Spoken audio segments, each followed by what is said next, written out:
Very concerned, on that same day, I sent Ambassador Sondland a text message asking if we are now saying that security assistance and a White House meeting are conditioned on investigations.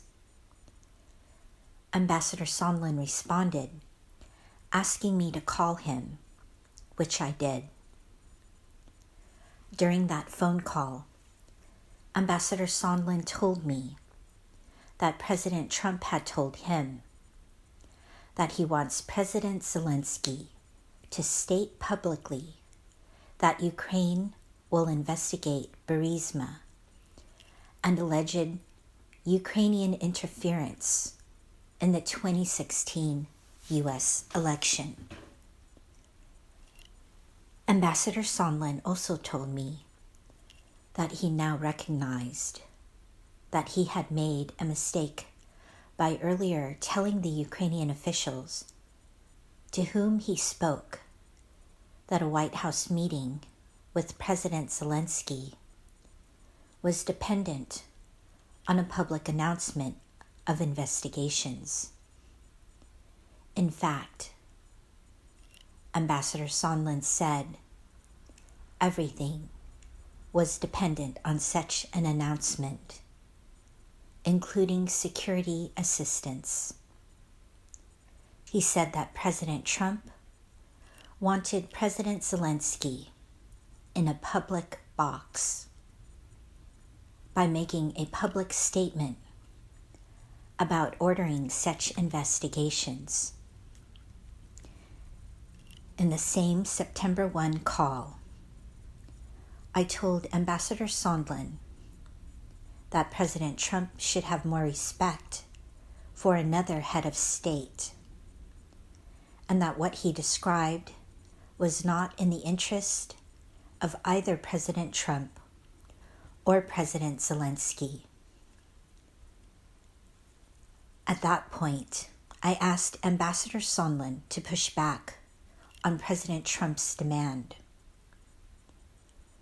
Ambassador Sondland pledged to try. We also discussed the possibility that the Ukrainian Prosecutor General, rather than President Zelensky, would make a statement about investigations, potentially in coordination with Attorney General Barr's probe into the investigation of interference in the 2016 elections. The next day, September 2, Mr. Morrison called to inform me that Mr. Daniliuk had asked him to come to his hotel room in Warsaw, where Mr. Daniliuk expressed concern about the possible loss of U.S. support for Ukraine. In particular, Mr. Morrison relayed to me that the inability of any U.S. officials to respond to the Ukrainians' explicit questions about security assistance was troubling them. I was experiencing the same tension in my dealings with the Ukrainians, including during a meeting I had with Ukrainian Defense Minister Andrei Zagorniuk that day. During my call with Mr. Morrison on September 2, I also briefed Mr. Morrison on what Ambassador Sondland had told me during our call the day prior. On September 5, I hosted Senators Johnson and Murphy for a visit to Kiev. During their visit, we met with President Zelensky. His first question to the senators was about the withheld security assistance. My recollection of the meeting is that both senators stressed that bipartisan support for Ukraine in Washington was Ukraine's most important strategic asset, and that President Zelensky should not jeopardize that bipartisan support by getting drawn into U.S. domestic politics. I had been making and continue to make this point to all of my Ukrainian official contacts. But the push to make President Zelensky publicly commit to investigations of Burisma, an alleged interference in the 2016 election, showed how the official foreign policy of the United States was undercut by the irregular efforts led by Mr. Giuliani. 2 days later, on September 7, I had a conversation with Mr. Morrison, in which he described a phone conversation earlier that day between Ambassador Sondland and President Trump. Mr. Morrison said that he had a sinking feeling after learning about this conversation from Ambassador Sondland. According to Mr. Morrison, President Trump told Ambassador Sondland that he was not asking for a quid pro quo, but President Trump did insist that President Zelensky go to a microphone and say he's opening investigations of Biden and 2016 election interference, and that President Zelensky should want to do this himself. Mr. Morrison said that he told Ambassador Bolton and the NSC lawyers of this phone call between President Trump and Ambassador Sondland. The following day, on September 8, Ambassador Sondland and I spoke on the phone. He said he had talked to President Trump, as I had suggested a week earlier, but that President Trump was adamant that President Zelensky himself had to clear things up and do it in public. President Trump said it was not a quid pro quo. Ambassador Sondland said that he had talked to President Zelensky and Mr. Yermak and told them that, although this was not a quid pro quo, if President Zelensky did not clear things up in public, we would be at a stalemate.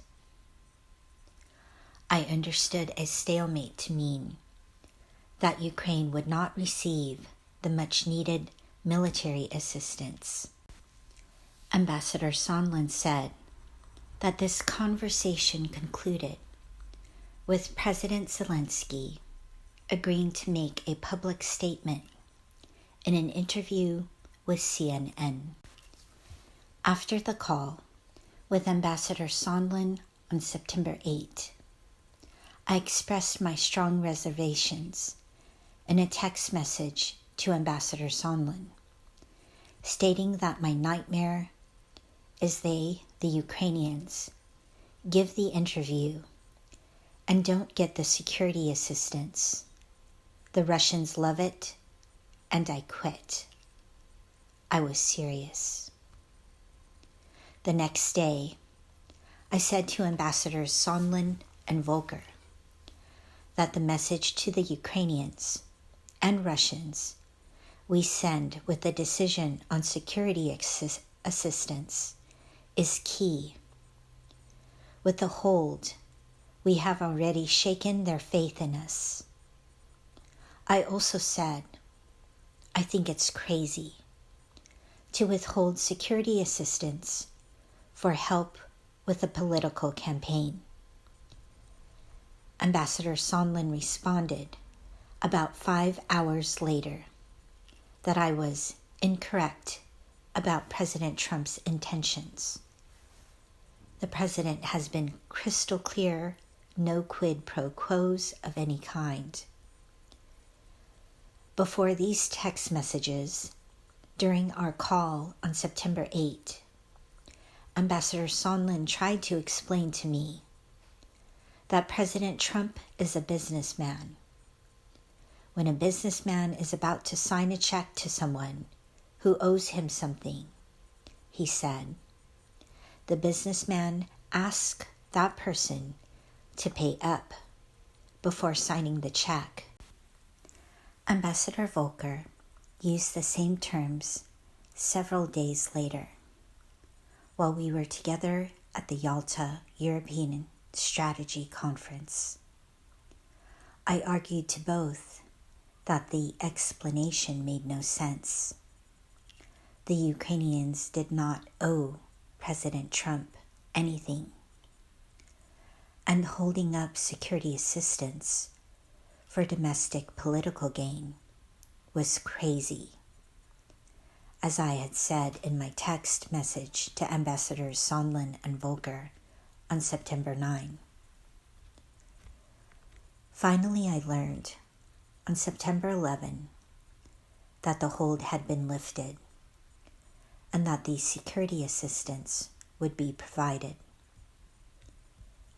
After I learned that the security assistance was released on September 11, I personally conveyed the news to President Zelensky and Foreign Minister Pristaiko.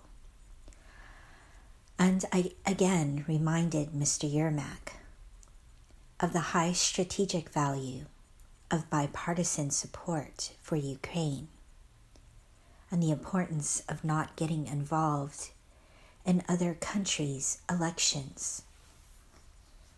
My fear at the time was that since Ambassador Sondland had told me President Zelensky already agreed to do a CNN interview, President Zelensky would make a statement regarding investigations that would have played into domestic U.S. politics.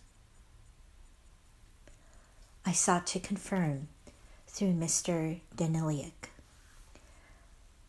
that President Zelensky was not planning to give such an interview to the media, while Mr. Daniliuk initially confirmed that on September 12, I noticed during a meeting on the morning of September 13 at President Zelensky's office that Mr. Yermak looked uncomfortable in response to the question.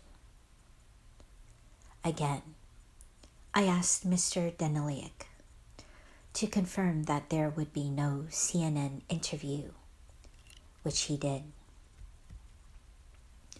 On September 25, at the UN General Assembly session in New York City, President Trump met President Zelensky face to face. He also released the transcript of the July 25 call. The United States gave the Ukrainians virtually no notice of the release, and they were livid.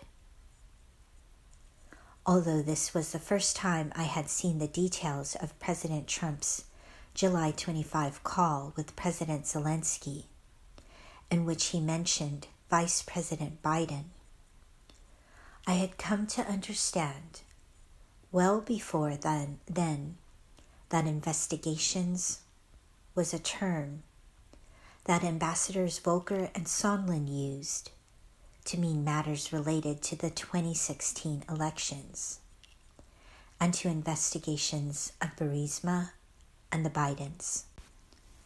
I recognize that this is a rather lengthy recitation of the events of the past few months told from my vantage point in Kiev, but I also recognize the importance of the matters your committees are investigating, and I hope that this chronology will provide some framework for your questions. I wish to conclude by returning to the points I made at the outset. Ukraine is important to the security of the United States. It has been attacked by Russia, which continues its aggression against Ukraine. If we believe in the principle of sovereignty of nations, on which our security and the security of our friends and allies depends, we must support Ukraine in its fight against its bullying neighbor. Russian aggression cannot stand. There are 2 Ukraine stories today. The first is the one we are discussing this morning, and that you have been hearing for the past 2 weeks. It is the rancorous story about whistleblowers, Mr. Giuliani, side channels, quid pro quos, corruption, and interference in elections. In this story, Ukraine is an object. But there is another Ukraine story, a positive, bipartisan one. In this second story, Ukraine is the subject. This one is about young people in a young nation struggling to break free of its past, hopeful that their new government will finally usher in a new Ukraine, proud of its independence from Russia, eager to join Western institutions and enjoy a more secure and prosperous life. This story describes a nation developing an inclusive, democratic nationalism, not unlike what we in America, in our best moments, feel about our diverse country, less concerned about what language we speak, what religion, if any, we practice, where our parents and grandparents come from, more concerned about building a new country. Because of the strategic importance of Ukraine and our effort to create a whole, free Europe, we, through Republican and Democratic administrations, over 3 decades, have supported Ukraine. Congress has been generous over the years with assistance funding, both civilian and military, and political support, with overwhelming bipartisan majorities. Congress has supported Ukraine with harsh sanctions on Russia for invading and occupying Ukraine. We can be proud of that support and that we have stood up to a dictator's aggression against a democratic neighbor. It is this second story that I would like to leave you with today, and I am glad to answer your questions.